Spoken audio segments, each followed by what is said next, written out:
3, 2, 1.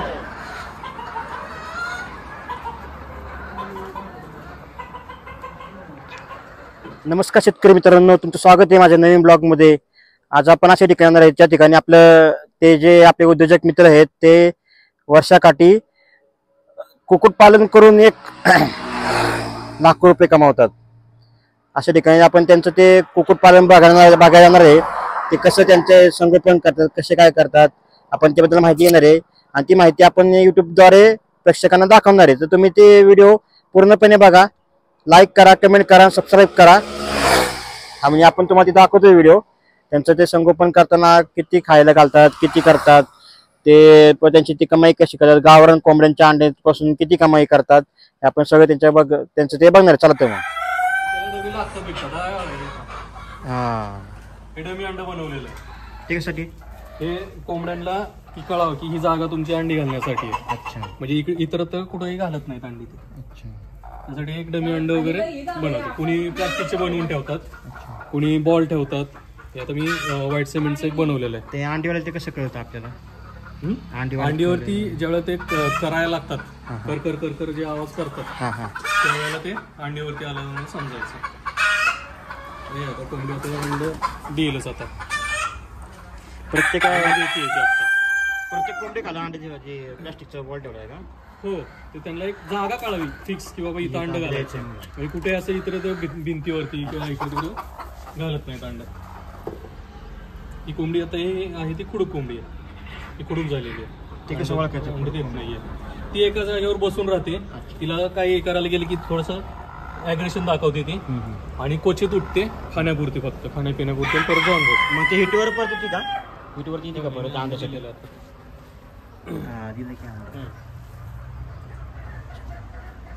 ती अंडी दिली ती आता मोकळी झाली. ते उद्याच दिल का डायरेक्ट? हो, आता ते उद्या. खाद्याचं नियोजन कसं लावतं यांचं? खाद्याचं नियोजन कसं लावतं? खाद्याचं त्यांना 2 वेळेला त्यांच्या एक क्वांटिटीनुसार त्यांना एक साधारण 80 ते 85 ग्रॅम पर पक्षीनुसार आपण त्यांना खाद्य देतो. मेजरमेंटच घेऊन डायरेक्ट द्यायचं. हो. हे जे स्टँड केलं ते कशासाठी केलेलं आहे? हे त्यांना बसण्यासाठी.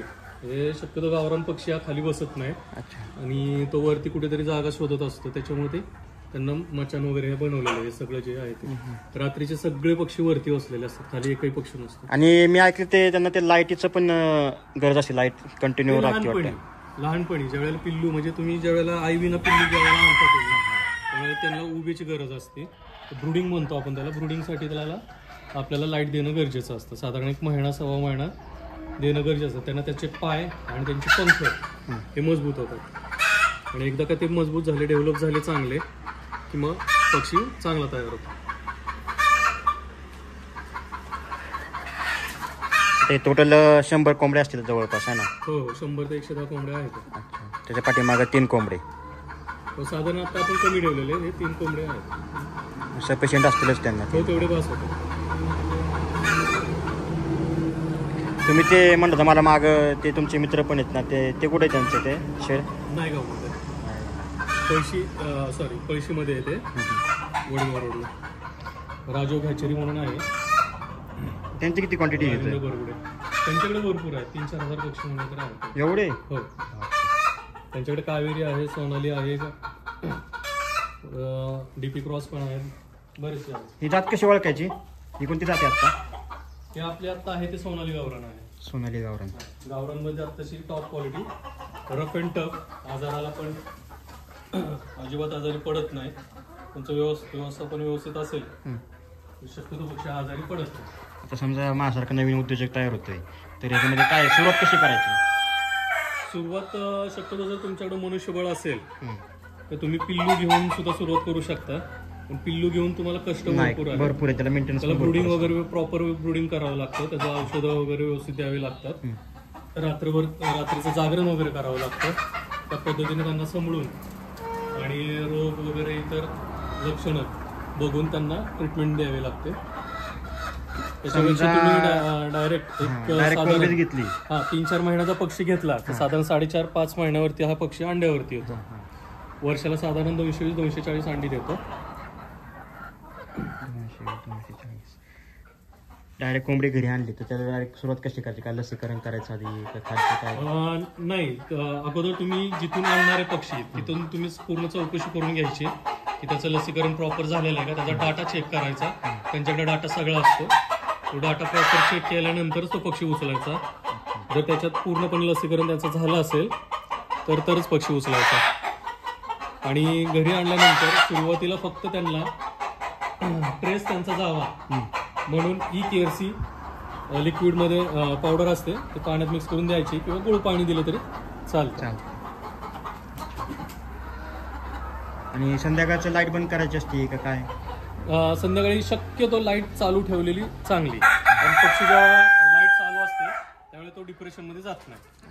संध्याकाळची लाईट म्हणजे कंटिन्यू ठेवायचीच? ठेवली नाही ठेवली तरी चालते, पण शक्यतो म्हणजे लाईट तो बल्ब ठेवायचा असतो का? ती ताराचा बल्ब असतो की LED बल्ब चालतो? साधा बल्ब. तुम्ही चार्जिंगचे बल्ब वगैरे येतात अच्छा, आपले LED बल्ब ते ठेवायचे, म्हणजे लाईट जरी गेली तरी एखादा बल्ब चालू राहतो.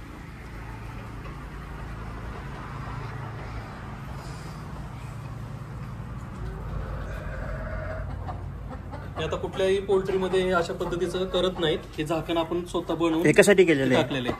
हे एक याच्यासाठी की आपण स्वच्छ त्यांना अन्न ते मिळावं खालचं, ते पुढं जे आपण टाकतो ते, नाही तर पक्षी याच्यावरती बसतो आणि पूर्ण विष्ठा वगैरे ते सगळं त्याच्यात पडते. म्हणून हे आपलं असं आपल्या स्वतःच्या मनानं ते पुष्ट्याचं तयार करून आपण बसवलेलं आहे. मस्त नियोजन केले तुम्ही. अगदी पक्षी त्याच्यावरती जाऊन बसायचं म्हटलं तरी ते आरामशीर बसू शकतो. आता समजा हे आपलं खाद्य आपल्याला परवडत नाही आपल्याला, तर आपलं घरगुती खाणं काय करायचं किंवा भाजीपाला वगैरे ते कसं नियोजन लावायचं? तुम्हाला नुसतं विकतचं खाद्यावरती हा व्यवसाय शक्यतो परवडणारा नाही. हा, त्यासाठी मग तुम्ही आपलं खाद्य तयार करू शकता. मग तुम्ही सोयाबीन, त्याच्यामध्ये मका, नंतर ज्वारी, बाजरी, गहू, तांदूळ याचा भरडा करून तुम्ही ठराविक प्रमाणामध्ये घेऊन त्याचं खाद्य बनवू शकता. शिवाय बाजारामध्ये जो वेस्टेज भाजीपाला वगैरे जो मिळतो तो आणून सुद्धा तुम्ही टाकू शकता. मी मागे म्हणला तुम्ही ते केलेलं आहे वेस्टेज खाणं खायला, हो, तर ते घाणबीण पडते असे वेस्ट पडते, मग ते कसं करायचं का? ते कंटिन्यू टाकायचं? झालं कसं, आपलं हे बंदिस्त असल्यामुळे आपल्याला फ्री रेंज आपण केलेलं नाही. बंदिस्त असल्यामुळे आपण जी तूस टाकलेली आहे इकडे, ती तूस खराब होऊ नये अजून किंवा त्याच्यामध्ये तो भाजीपाला मिक्स होऊ नये म्हणून आपण एक कोपऱ्यामध्ये एक चौकोन तयार करून जो वेस्टेज असतो भाजीपाल्याचा तो कटिंग करून आपण तिथे टाकतो आणि तो सकाळी सकाळी तो परत झाडून आपण बाहेर टाकून देतो. तरी एका महिन्यामध्ये किती अंडे निघतात? एका महिन्यामध्ये साधारण 100 पक्षी दिवसाला तुम्ही जर पकडा गेला 100 पक्ष्यांमागे 50 एक अंडी, 50-55 अंडी सापडतात. सोनालीची रेंज साधारण 1.25 ते 1.5 दिवसावरती एक अंडे देते. तरी महिन्यामागं एक अंडी, एक कोंबडी महिन्यामागे साधारण 30 अंडी देते कोंबडी. हो, कारण दिवसाला किंवा एक दिवसाला असं केलं तरी 30 अंडे होत असते. हो, सकाळ संध्याकाळ किंवा काय. तुमचं नियोजन मस्त लावलेलं आहे. आणि ह्यांना हे सिमेंटचे पत्रे किंवा हे पत्रे त्याने गरम होत नाही ना काय? नाही, ॲक्च्युली कसं, आता माझं हे शेड जे होतं पूर्वी माझं शेळी पालनाचं होतं, त्याच्यामुळे ते पत्रे जे आहेत ते गॅलॉनायचीच आहेत. तर शक्यतो सिमेंटचे पत्रे असतील तर उत्तम. आणि त्याला व्हेंटिलेशनला माझ्याकडे जागा भरपूर आहे, म्हणजे हवा खेळती राहते. पडदे सगळे उघडले तर पूर्णपणे हवाच येते, म्हणजे अक्षरशः मला ते बंद करावे लागते एवढी हवा येते. नाहीतर व्हेंटिलेशन सगळ्यात महत्वाचं आहे. मग तुम्ही पत्रे कुठलाही वापरा. आणि पावसाळ्याचं काय नियोजन करता? पावसाळ्याचं असं काहीच नाही, म्हणजे पाऊस असलं तर आपल्या कडेचे जे आपण जे लावलेले आहेत पडदे वगैरे ते खालीच करावे लागतात. ते मेनली ही जी तूस आपण हातरतो ना, तूस जी टाकतो ही तूस भिजता कामा नये एवढंच. हा, कारण जर तूस भिजली तर त्याच्यामध्ये फंगस होण्याची, बुरशी वगैरे लागण्याचे चान्सेस जास्त असतात. खोपा वगैरे होण्याच्या हे असतात. तूस तुमच्या अंदाजावरती, म्हणजे कोंबड्यांची क्वांटिटी आणि तूस याच्यावरती सगळं डिपेंड आहे. कारण ती तुम्हाला असं पूर्ण ते पावडरगत झालेगत वाटली तर बदलून टाकायची. आणि शक्यतो 3-4 महिन्यावरती चालते. शेतामध्ये पण डायरेक्ट टाकू शकतो ना, गोळा करून डायरेक्ट शेतामध्ये टाकायचे? हो, ती गोळा करून आपण शेतामध्ये खतमधून वापरू शकतो किंवा 200 रुपये साधारण पोत्यानं विकू शकतो. तुमच्या आहेत कॉन्टॅक्टमध्ये? हो, आहे. तूस घेणारे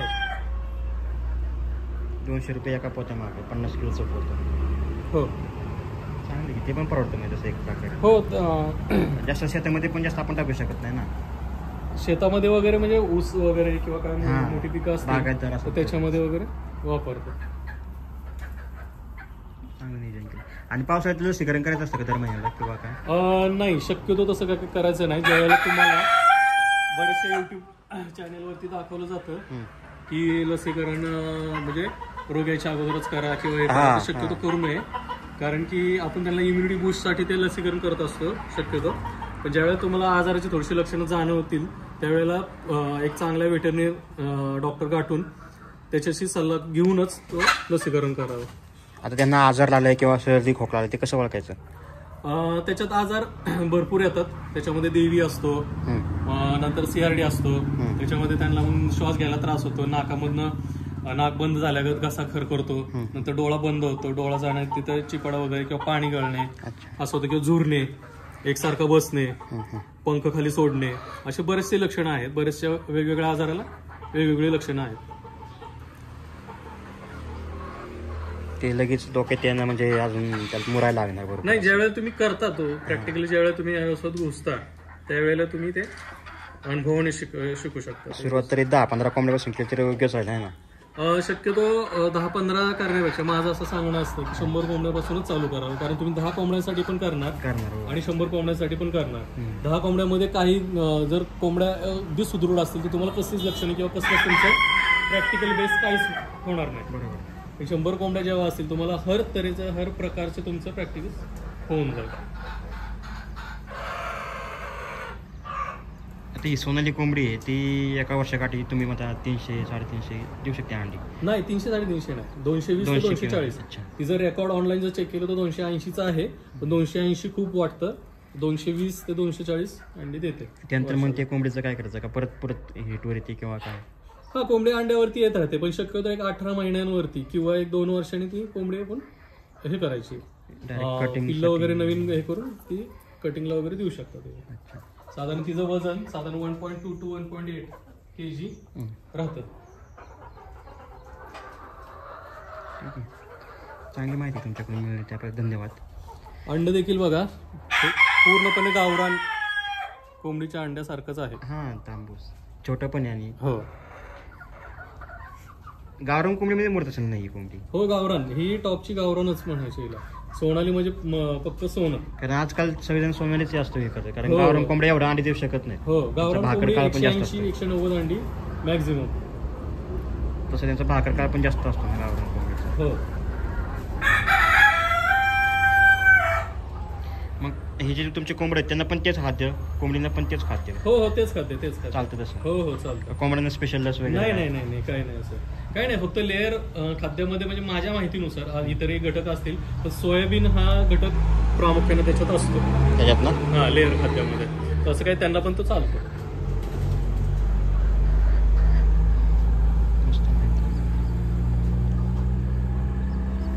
तरी तुम्हाला फायदा झाला असेल नाही कोंबड्यांपासून? हो, फायदा हा होतोच, पण शक्यतो कसं बंदिस्तमध्ये थोडं कमी प्रमाणात होतो. की तुमचं फ्री रेंज थोडंसं असेल तर फायदा निश्चितच डबल होऊ शकतो.